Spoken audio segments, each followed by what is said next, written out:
नमस्कार जी, मैं मूल शंकर आपका अपना गंगा जी के तट से। ये तट तो आपने बार बार देखा होगा, परंतु मैं समझता हूँ कि वो गंगा नहीं है। जो गंगा आपने देखी थी वो तो प्रयाग में पहुँच चुकी है। ये नवीन गंगा है, हर बार नवीन मिलेगी। तो इसी प्रकार से नवीनता का ध्यान रखते हुए एक महात्मा जी मुझे मिले हैं, प्रिय हैं, और उनसे परिचय जानते हैं और पूछते हैं एक नया क्वेश्चन, नया प्रश्न के साथ। मैं आपका अपना मूल शंकर महात्मा जी से परिचय जानते हैं और नया प्रश्न पूछते हैं। आप लोगों के द्वारा मन में दिमाग में ज़रूर आता होगा, आप समझ जाएंगे कि क्या है। मिलते हैं महात्मा जी से।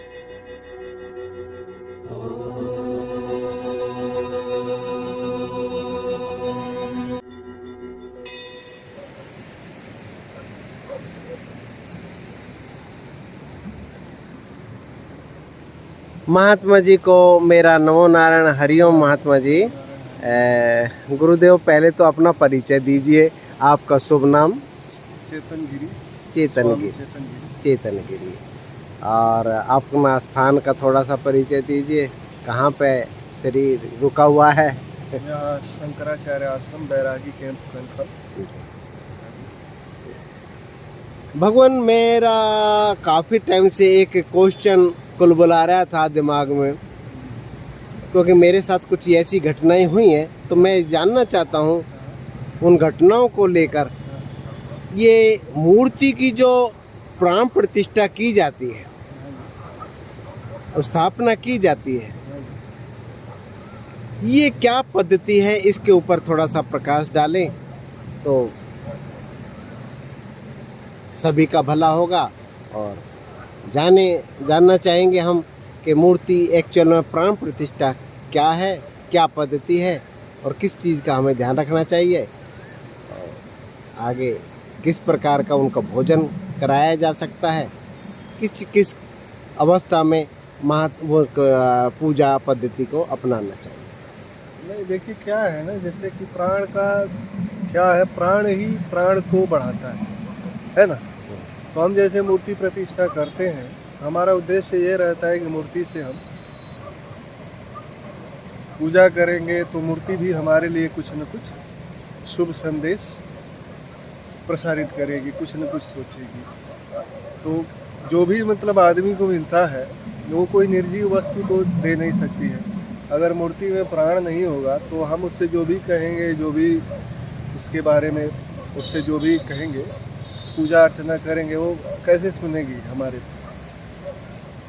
तो प्राण प्रतिष्ठा इसीलिए की जाती है कि हम बहुत सारे लोग आते हैं रोते हुए, दीन दुखी, तो वो जो अपनी पूजा अर्चना करेंगे, जो अपना भाव उसके सामने रखेंगे, तो कुछ न कुछ उसको वहाँ से रिटर्न मिलेगा। इसके लिए किया जाता है।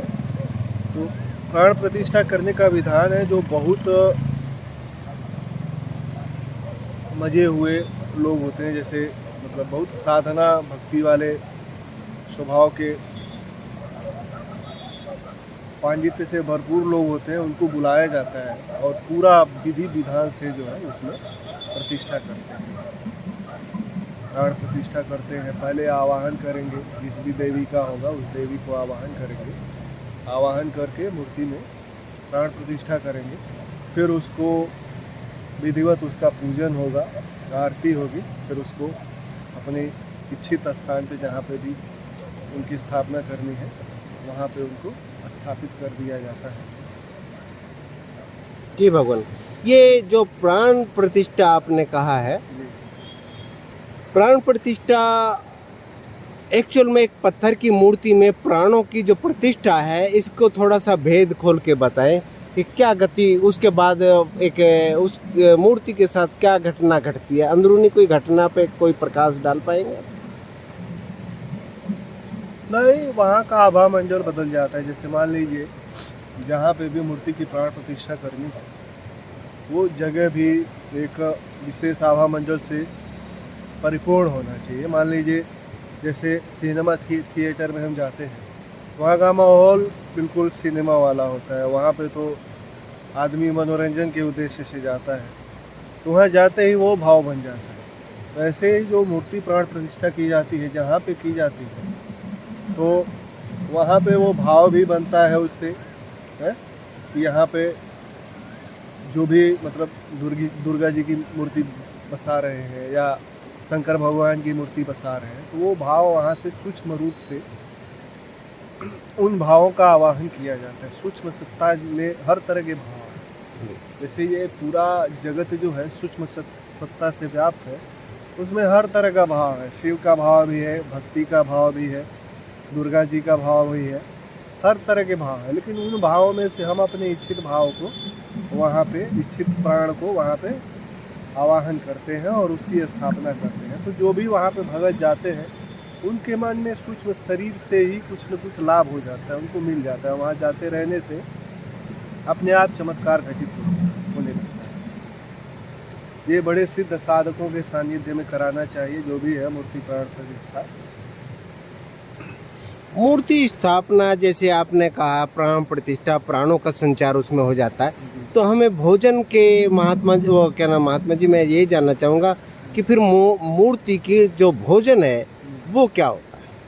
उनका भोजन जैसे हम भोग लगाते हैं तो वो क्या होना चाहिए और क्या उसमें थोड़ा सा नियम का ध्यान रखना चाहिए? थोड़ा सा इसके बारे में प्रकाश डालें। देखिए, भोजन क्या है ना कि जैसे हमारा संस्कार है, हमारे मन का भाव है कि हम भोजन को भी जो है प्रसाद बना करके खाएं। ठीक है, भोजन में भी पवित्रता का भाव ले आकर के उसको ग्रहण करें। ठीक है, ये जो हमारा शरीर है ये भोजन से तो चलता ही है, भावों से भी बहुत ज़्यादा चलता है। तो जब हमारे मन का भाव ऐसा रहेगा कि हम भोजन में प्रसाद ले रहे हैं, तो हमारे शरीर में ज़्यादा जो है उसका लाभ मिलेगा, हमारे शरीर को ज़्यादा लाभ मिलेगा, हमारे मन मस्तिष्क को ज़्यादा लाभ मिलेगा। जो हमारे शरीर के नर्वस सिस्टम जो है वो भावों से संचालित होता है। सारे शरीर को जो सबसे ज़्यादा प्रभावित करता है वो नर्वस सिस्टम है। वहाँ पे भावों से गड़बड़ी और भावों से अच्छाई पैदा होती है। तो हम अपने भीतर जितने अच्छे भाव धारण करके जो भी काम करेंगे उसका फ़ायदा हमको उतना ही अच्छा मिलेगा और उतना ही खराब मिलेगा। अगर हम अच्छे भाव से भोजन करेंगे, पूजा पद्धति से भोजन करेंगे, भोजन की क्रिया को भी पूजा पद्धति बना देंगे, तो उसका हमको बहुत लाभ मिलेगा। हमारे भीतर बहुत सात्विकता आएगी, शांति आएगी। तो इसका यही विधान है कि हम अपने भोजन को भी भगवान का प्रसाद बना करके अपने भोजन की क्रिया को भी एक पूजा पद्धति बना करके लें। वो शास्त्रों में कथन है, गीता में भगवान ने, कृष्ण ने स्वयं कहा है कि यह भोजन जो है यह भी एक यज्ञ की सामग्री है। इस यज्ञ की सामग्री को, यज्ञमय रूप जो हमारा ये है, पेट है, उधर, हाँ उधर, ये यज्ञाग्नि है। इसमें हम आहुति के रूप में भोजन को भीतर डालें और पूरा भाव बनाते हुए भीतर डालें। ठीक ठीक, हाँ वो तो खैर है, वो तैत्तिरीयोपनिषद में स्पष्ट रूप से एक एक ऋचाएं उसमें दी हैं, वो बिल्कुल सही है। शंकराचार्य ने भी इसके ऊपर व्याख्यान दिया, बहुत अच्छा।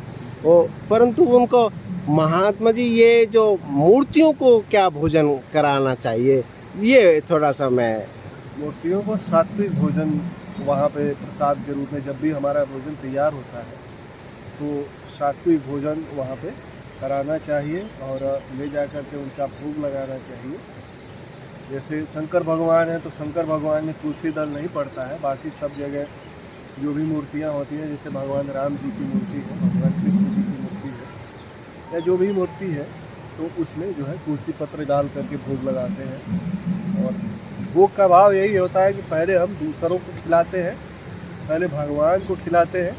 जो भी हमारे सामने है, अतिथि है, वो भगवान का रूप है, पहले उनको भोजन कराते हैं, उसके बाद हम अपने भोजन करते हैं। हिंदू संस्कृति की यही सबसे बड़ी विशेषता है कि अतिथि देवो भव। हम अतिथि को भी देवता मानते हैं, पहले उनका ख्याल रखते हैं, फिर उसके बाद हम अपना ख्याल रखते हैं। तो पहले मूर्ति जो हमने स्थापित की है, जो भगवान, जिनको हमने भगवान बनाया, पहले उनको भोजन कराते हैं, फिर दीप धूप के द्वारा उनका भोजन। जैसे ये कोरोना काल में लोगों ने जैसे प्रॉब्लम आई है, मंदिर बंद कर दिए गए हैं, ताले लग गए हैं, तो अब इसका प्रावधान क्या है? इसको खुला रखना चाहिए था और इसका भोजन कराना चाहिए। तो कहीं ऐसा तो नहीं कि इसकी वजह से अब जो संकट बढ़ेंगे और प्रॉब्लम आएंगी, क्योंकि जिसको हम प्राण प्रतिष्ठा में कर दिया है उसको हमने भूखा रखा है, खुद अपने उदर की पूर्ति की है। मैं ये जानना चाहूँगा भगवान के बहुत से लोग अपनी दुकान समझ के उसको चलाते हैं। अगर उनको कई 10 दिन की छुट्टी जाना है, 15 दिन की छुट्टी जाना है, 1.5 साल की छुट्टी जाना है, तो वो मंदिर को बंद कर देते हैं और अपनी यात्रा पे निकल जाते हैं। तो इसके से उनको क्या नुकसान हो सकता है? थोड़ा सा ये मैं जानना चाहूँगा, क्योंकि वो जो मूर्ति है उसमें प्राणों की तो प्रतिष्ठा हो चुकी है और वो तो उसको तो भोजन आरती या अग्नि या धूप दीप द्वारा उसका भोग लगना ही चाहिए था। भोग लगना चाहिए, पूजा अर्चना होनी चाहिए उसकी। जो दुकानों के तरीके से चलाते हैं उनको लिए थोड़ा सा आप प्रकाश डालें कि ये क्या उनके आगे। ऐसा नहीं करना चाहिए लोगों को। जो भी लोग ऐसा करते हैं उनसे हमारा विनम्र निवेदन है कि जिनने भी भगवान की मूर्ति प्राण प्रतिष्ठा कराई है और उनकी पूजा अर्चना का दायित्व लिया है, उन लोगों को ऐसा नहीं करना चाहिए। नियमित सुबह शाम पूजा आरती करनी चाहिए, उनको भोग लगाना चाहिए। इससे हमारे संस्कार बलवती होते हैं। जो धर्म के संस्कार हैं हमारे, ये बलवती होते हैं। पूजा का विधान हमारा यही है, ये पूरी पद्धति इसी के लिए है कि हमारे अंदर जो है अच्छे संस्कार आए। हमें इनको व्यवसाय नहीं बनाना चाहिए। व्यवसाय आजीविका के लिए ठीक है, चलिए, फिर भी आजीविका के लिए भगवान तो दे ही देते हैं, जितना भी देते हैं बहुत देते हैं। हमको उसी में गुजर बसर करना चाहिए, लेकिन ख्याल रखना चाहिए। जिन भगवान का दिया अन्न हम खाते हैं उनका ख्याल रखना चाहिए, इसको व्यवसाय नहीं बनाना चाहिए। ठीक नहीं, बहुत सुंदर, बहुत सुंदर। महात्मा जी ने कहा कि व्यवसाय नहीं बनाना चाहिए, परंतु कहीं ना कहीं क्वेश्चन छूट जाता है कि जो व्यवसाय बना रहे हैं उनके लिए किस चीज़ का इंतज़ार करना चाहिए कि आगे भविष्य में क्या उनको परिणाम हो सकते हैं। क्योंकि एक बच्चा पैदा होता है, उसमें प्राणों का संचार हो जाता है।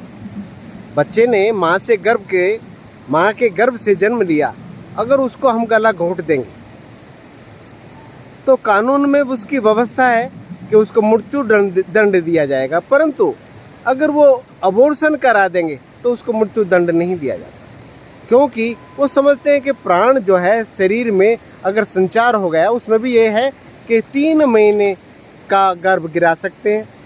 अगर प्राणों का संचार हो गया है 3 महीने बाद, यानी कि 90 दिन, 80 दिन बाद, 40 दिन बाद प्राणों का संचार हो गया, उधर वो दिल धड़कने लगा, तो आप वो गर्भ नहीं गिरा सकते। परंतु हम जब प्राण प्रतिष्ठा कर देते हैं मूर्ति की और फिर उसको बंद कर देते हैं, तो उसके लिए सजा का हकदार वो व्यक्ति बनता है।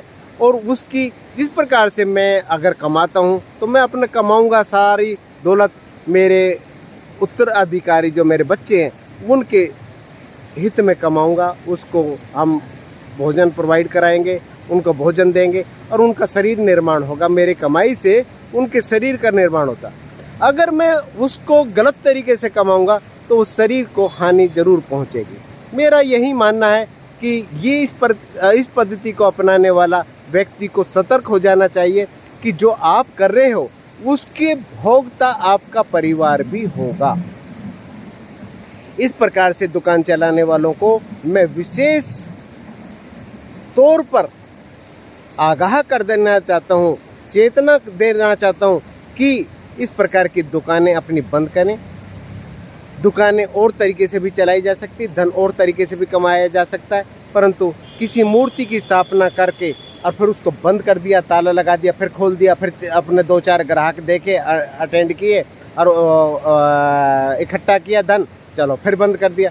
तो इस प्रकार की क्रिया ना करें और अपने कर्मों को सुधारें, क्योंकि कर्मों से जो भी धन उपार्जन हो रहा है वह आपके शरीर को निर्माण करता है और शरीर को अगर हानि पहुंचती है तो फिर भगवान को दोष ना, क्योंकि आप जितने भी सुधा पूर्ति के लिए धन इकट्ठा कर रहे हैं वह आपके शरीर का निर्माण करते हैं।